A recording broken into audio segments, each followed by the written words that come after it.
Hello everyone. आज है 21 जनवरी और आज के इस वीडियो में हम 21 जनवरी से बनने वाले करंट अफेयर के सभी इंपॉर्टेंट क्वेश्चंस का डिस्कशन करेंगे। प्रीवियस क्लास में हमने देखा था कि 32वां विजय हजारे ट्रॉफी जीती कर्नाटका ने। भारत ने दुनिया का सबसे शक्तिशाली हाइड्रोजन ट्रेन इंजन विकसित कर लिया है। हाल ही में जारी QS world future skill index 2025 में भारत को रखा गया है दूसरे स्थान पर। अभी हाल ही में केंद्रीय मंत्री धर्मेंद्र प्रधान जी के द्वारा काशी तमिल संगमम के तीसरे चरण के लिए पंजीकरण पोर्टल को लॉन्च किया गया है। ओडिशा सरकार ने 1975 से 1977 के दौरान आपातकाल के इस समय जेल गए बंदियों के लिए 20,000 रुपए पेंशन की घोषणा की है। सड़क सुरक्षा सप्ताह मनाया गया है 11 से 17 जनवरी। अफ्रीकी कंट्री नाइजीरिया में टैंकर विस्फोट के कारण 77 से अधिक लोगों की मौत हुई। हाल ही में टेनिस खिलाड़ी जिनका नाम है नोवाक जोकोविक सबसे अधिक ग्रैंड स्लैम मैच खेलने का रिकॉर्ड इन्होंने बनाया है। साउथ कोरिया के राष्ट्रपति ये भी हाल ही में सफल महाभियोग के बाद गिरफ्तार कर लिए गए हैं। QS world future skill index में भारत को 25वें स्थान पर रखा गया है। भारत के लोकपाल का पहला स्थापना दिवस 16 जनवरी को मनाया गया। बीसीसीआई का लोकपाल नैतिकता अधिकारी अरुण मिश्रा को बनाया गया। पंजाब नेशनल बैंक के एमडी सीईओ अशोक चंद्रा जबकि इंडियन बैंक के एमडी सीईओ विनोद कुमार बने। रिसेंटली भारत ने महिला और पुरुष दोनों का खो खो वर्ल्ड कप जीता है। किसे हरा करके? नेपाल को हरा करके। तो चलिए शुरू करते हैं आज का हमारा पहला सवाल। सवाल है विश्व आर्थिक मंच की 55वीं वार्षिक बैठक कहाँ आयोजित की गई? तो इसका आयोजन किया गया है दावोस स्विट्जरलैंड में। हालांकि हर वर्ष यहीं पर इसका आयोजन किया जाता है। अभी कल के ही दिन मंडे 20 जनवरी को WEF की 55वीं बैठक दावोस स्विट्जरलैंड में शुरू हो चुकी है। 5 दिवसीय आयोजन है। इसमें समावेशी विकास डिजिटल क्रांति के भारतीय मॉडल का विशेष रूप से उल्लेख होगा। वर्ल्ड इकोनॉमिक फोरम की स्थापना यानी कि वही विश्व आर्थिक मंच की बात की जा रही है 1971 में की गई थी। जेनेवा स्विट्जरलैंड हेडक्वार्टर और अध्यक्ष इसके क्लाउस शवाब हो जाएंगे। इसी वर्ल्ड इकोनॉमिक फोरम के द्वारा जेंडर गैप रिपोर्ट रिलीज की जाती है। 2024 की जो जेंडर गैप रिपोर्ट रिलीज की गई थी इसमें जो कंट्री टॉप पर है ये तो है आइसलैंड। यदि आपसे पूछा जाए कि इंडिया की इसमें क्या रैंकिंग थी तो इंडिया इसमें 129वें स्थान पर रहा था। न्यूयॉर्क अमेरिका में लास्ट ईयर का यूनाइटेड नेशन जनरल असेंबली की बैठक आयोजित की गई थी। जो यूनाइटेड नेशंस का हेडक्वार्टर है ना ये आप न्यूयॉर्क अमेरिका में ही पढ़ते हैं। रशिया के कजान शहर में लास्ट ईयर का ब्रिक्स समिट आयोजित किया गया था। प्राइम मिनिस्टर नरेंद्र मोदी जी यहाँ पर पार्टिसिपेट करने पहुंचे हुए थे और रशिया के जो प्राइम मिनिस्टर है व्लादिमीर पुतिन, माफ कीजिएगा, रशिया के राष्ट्रपति व्लादिमीर पुतिन, इन्हें प्राइम मिनिस्टर नरेंद्र मोदी जी के द्वारा झारखंड की एक पेंटिंग है सोहराय पेंटिंग ये भेंट की गई थी। बाकू अजरबैजान में जलवायु परिवर्तन को लेकर के होने वाली जो बैठक है COP29 कॉन्फ्रेंस ऑफ पार्टीज 29 का आयोजन किया गया था। ठीक है, चलते हैं अगले सवाल की तरफ। इसके पहले देखिए इवेंट एंड समिट की बात की जा रही है तो हाल फिलहाल यानी कि 2024 में जितने भी इवेंट्स हुए हैं ये मैंने मेंशन कर दिए हैं। जैसे कि अमरावती ड्रोन शिखर सम्मेलन ये आंध्र प्रदेश के अमरावती में किया गया था। इसके अलावा पहला जो एशियाई बौद्ध सम्मेलन है दिल्ली ने इसकी मेजबानी करी थी। पहला संयुक्त कमांडर सम्मेलन ये लखनऊ में आयोजित किया गया था। इसके अलावा ग्रीन हाइड्रोजन पर जो अंतरराष्ट्रीय सम्मेलन हुआ भारत ने मेजबानी करी दिल्ली में। अब देखिए यहाँ पर जो इवेंट्स एंड समिट की बात की जा रही है ना तो ऐसे में कुछ इवेंट्स लास्ट ईयर हुए हैं। ओलंपिक और पैरालंपिक पेरिस में, ब्रिक्स रशिया ने, G7 Italy, G20 Brazil, T20 world cup महिलाओं का होस्ट किया UAE ने, पुरुषों को होस्ट किया अमेरिका वेस्ट इंडीज ने। 7वां इंटरनेशनल सोलर अलायंस की बैठक भारत ने मेजबानी करी दिल्ली में। मिस वर्ल्ड मुंबई ने, मिस यूनिवर्स मैक्सिको ने। और ये जलवायु परिवर्तन को लेकर के होने वाली बैठक COP29 ये ऑलरेडी मैं आपको बता चुकी हूँ बाकू अजरबैजान ने मेजबानी करी थी। सवाल नंबर दूसरा इंपॉर्टेंट डे से रिलेटेड है। पेंगुइन जागरूकता दिवस ये कब मनाया गया? पेंगुइन जागरूकता दिवस जो कि जनवरी महीने की 20 तारीख को मनाया जाता है। रिसेंटली ये कल के दिन मनाया गया। इस दिन को मनाने का उद्देश्य लोगों को पेंगुइन के बारे में जागरूक करना और इनके संरक्षण के लिए काम करने के लिए इनकरेज करना है। जनवरी महीने में जो इंपॉर्टेंट डेज हमने देखे हैं, वैश्विक परिवार दिवस 1 जनवरी, विश्व ब्रेल दिवस 1 जनवरी है वैश्विक परिवार दिवस, 4 जनवरी है विश्व ब्रेल दिवस, राष्ट्रीय पक्षी दिवस है 5 जनवरी, NRI डे है 9 जनवरी, विश्व हिंदी दिवस 10 जनवरी, लाल बहादुर शास्त्री की पुण्यतिथि 11 जनवरी, राष्ट्रीय मानव तस्करी जागरूकता दिवस 11 जनवरी, नेशनल यूथ डे 12 जनवरी, भारतीय सेना दिवस 15 जनवरी। ठीक है, सड़क सुरक्षा सप्ताह ये कल ही हमने देखा है 11 से 17 जनवरी। हाल ही में विश्व की सबसे खतरनाक मकड़ी की प्रजातियों में से एक मानी जाने वाली बिग बॉय की खोज कहाँ की गई है? तो ये रिसेंटली देखी गई है ऑस्ट्रेलिया में। ऑप्शन सी इसका राइट आंसर हो जाएगा।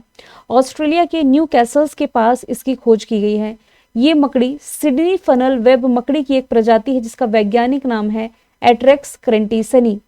बात की जाए यदि ऑस्ट्रेलिया की, capital Canberra, currency dollar, prime minister Anthony Albanese हैं। हाल फिलहाल में ऑस्ट्रेलिया के जितने हमने करंट अफेयर के फैक्ट पढ़ रखे हैं, इसका यदि हम रिवीजन करें तो भारत की स्पेस एजेंसी इसरो और ऑस्ट्रेलिया की स्पेस एजेंसी, इसने अभी हाल ही में गगनयान मिशन के लिए चालक दल और मॉड्यूल रिकवरी पर सहयोग करने के लिए समझौता किया है। भारत ऑस्ट्रेलिया के बीच ऑस्ट्रो हिंद एक्सरसाइज हुई। 16 साल से कम उम्र के बच्चों के लिए सोशल मीडिया पर यानी कि इसके उपयोग को लेकर के बैन लगाया ऑस्ट्रेलिया ने।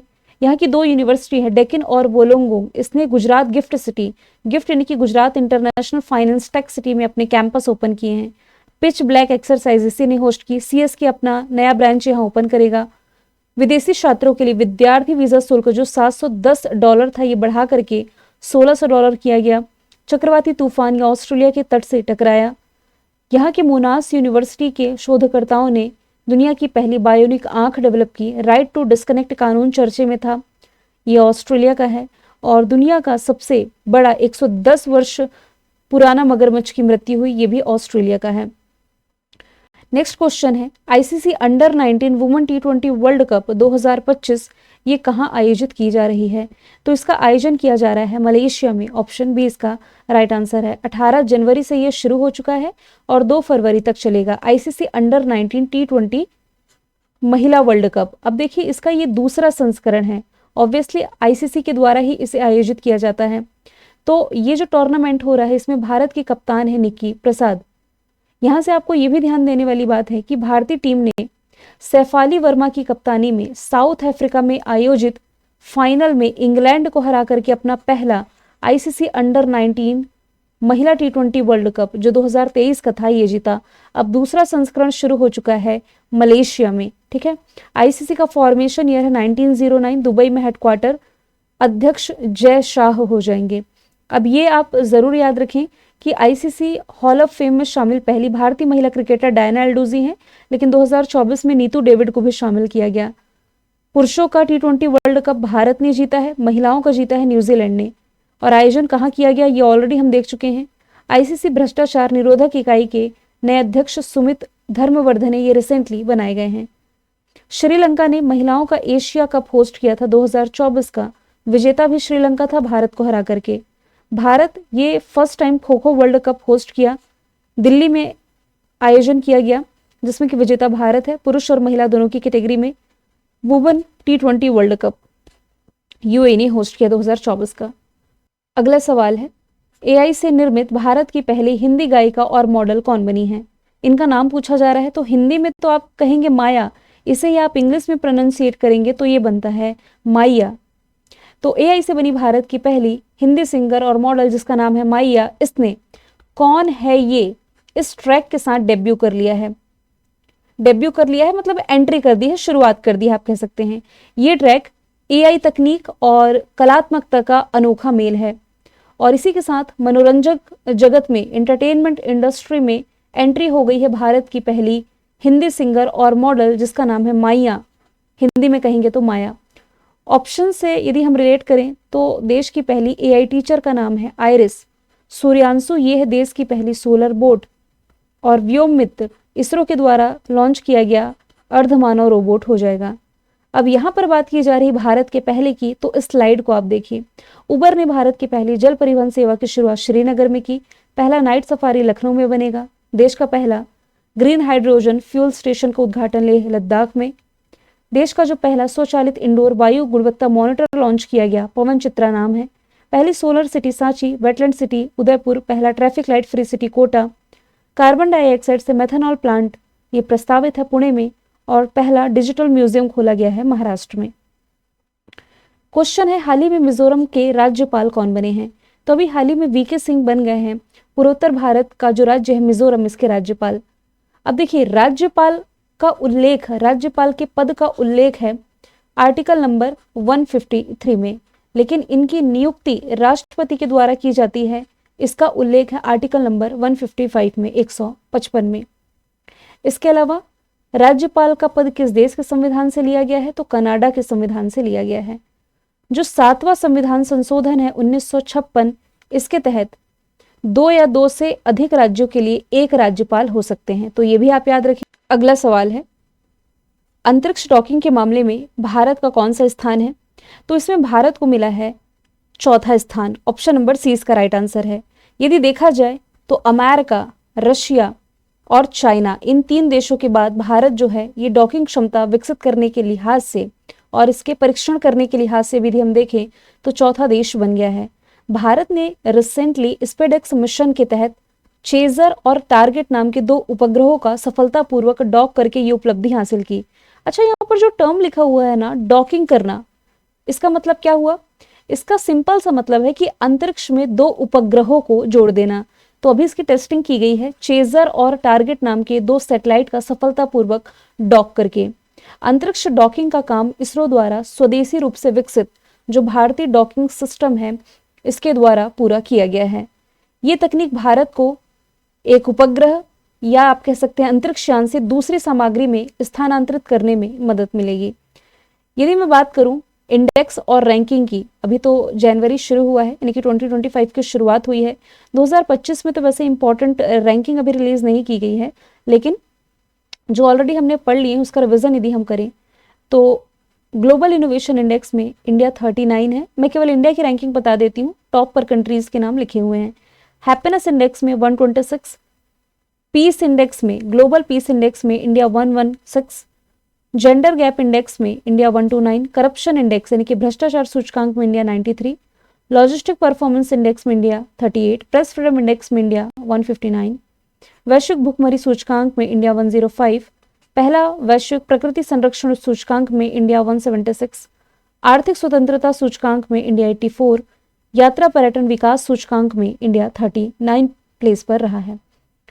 नेक्स्ट क्वेश्चन है, हाल ही में किस देश ने ओडिशा की राजधानी भुवनेश्वर में एक फिनटेक हब स्थापित करने के लिए समझौता ज्ञापन पर हस्ताक्षर किए हैं? तो ये समझौता रिसेंटली किया गया है सिंगापुर के साथ में। ऑप्शन नंबर बी इसका राइट आंसर हो जाएगा। अच्छा, यहाँ पर जो टर्म लिखा हुआ है फिनटेक, यहाँ पर देखिए FINTECH, इसका क्या मतलब हुआ? तो FIN यानी कि फाइनेंस, TECH यानी कि टेक्नोलॉजी। तो फिनटेक हब जो होता है ये फाइनेंस और टेक्नोलॉजी से जुड़े कार्यों के लिए एक तरह का केंद्रीय बिंदु, एक तरह का सेंट्रल हब कह सकते हैं, ये होता है। तो सिंगापुर ने ओडिशा के भुवनेश्वर में एक फिनटेक हब स्थापित करने के लिए समझौता ज्ञापन पर हस्ताक्षर किए हैं। इस साझेदारी का मुख्य उद्देश्य है वित्तीय समावेशन को बढ़ावा देना और 2047 तक भारत की जो पहल है ना, सभी के लिए बीमा, इस दृष्टिकोण का समर्थन करना। सिंगापुर की capital Singapore city, currency dollar, Tharman Shanmugaratnam राष्ट्रपति, प्रधानमंत्री लॉरेंस वोंग हो जाएंगे। यहीं पर मैंने आप लोगों को मलक्का जल संधि की लोकेशन बताई थी। 4 दिन का वर्क वीक लाने वाला एशिया का पहला देश ये सिंगापुर ही हो जाएगा। सिम्बेक्स एक्सरसाइज जो कि भारत की सिंगापुर के साथ आयोजित की जाती है। अगला सवाल है, हाल ही में इरेडा, SGVN, JMR और NE ने किस देश में ऊपर कर्णाली जल विद्युत परियोजना के लिए साझेदारी समझौते पर हस्ताक्षर किए हैं?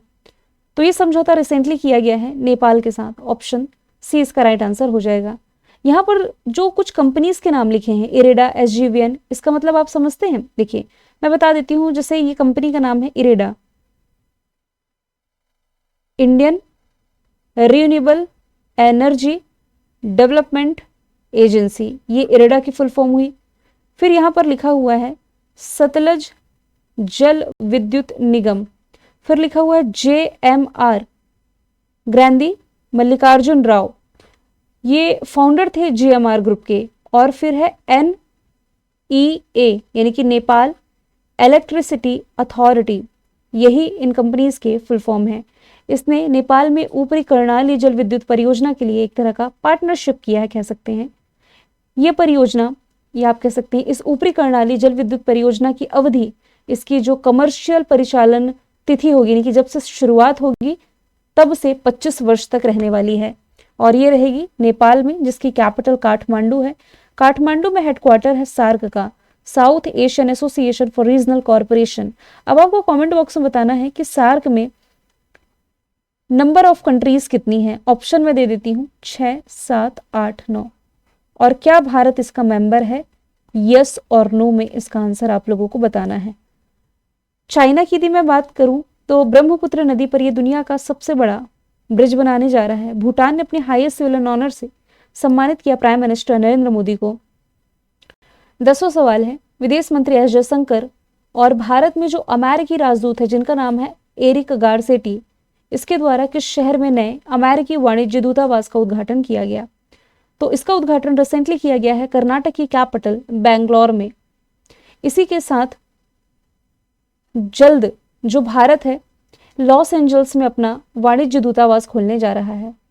बात की जाए यदि पुणे की, तो यहाँ पर सीडैक का हेडक्वार्टर है, सीरम इंस्टीट्यूट ऑफ इंडिया, और इसके अलावा भारत की रासायनिक प्रयोगशाला यानी कि केमिकल लेबोरेटरी ऑफ इंडिया, इसका मुख्यालय पुणे महाराष्ट्र में आप पढ़ते हैं।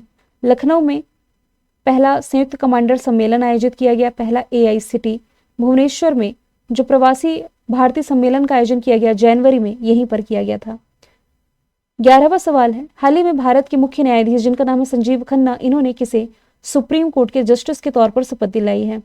तो इन्होंने अभी हाल ही में justice Vinod Chandran, option number B इसका राइट आंसर है, इन्हें शपथ दिला दी है। अब देखिए सुप्रीम कोर्ट में जो फॉर्मूला है ना, ये 33+1 का है, यानी कि 33 तो होते हैं अन्य न्यायाधीश, एक होते हैं मुख्य, तो मुख्य में तो संजीव खन्ना का नाम है। तो अब देखिए संजीव खन्ना जी के द्वारा विनोद चंद्रन को सुप्रीम कोर्ट के न्यायाधीश के रूप में शपथ दिला दी गई, तो अब सुप्रीम कोर्ट में जजों की संख्या हो गई है 33। सुप्रीम कोर्ट की स्थापना 26 जनवरी 1950 में हुई। 51वें मुख्य न्यायाधीश संजीव खन्ना है। पहले यदि पूछा जाता कि कौन थे, तो हीरालाल जे कानिया थे। भारतीय संविधान के भाग 5 में आर्टिकल 124 से 147 के बीच में सुप्रीम कोर्ट के बारे में बताया गया है। रिट जारी करने का अधिकार 32 में है। अपने डिसीजंस पर पुनर्विचार, ये आर्टिकल 137 पर, और इन्हें शपथ दिलाते हैं देश के राष्ट्रपति। मैंने कल आपसे पूछा था रैबिट फीवर के मामले किस देश में तेजी से बढ़ रहे, जिसका आंसर था अमेरिका। आज का सवाल है, प्राइम मिनिस्टर नरेंद्र मोदी ने किस राज्य यूटी में सोनमर्ग सुरंग का उद्घाटन किया। आंसर इसका जो भी आप कमेंट बॉक्स में बताइएगा। फिर हम मिलेंगे नेक्स्ट वीडियो में। Thank you so much.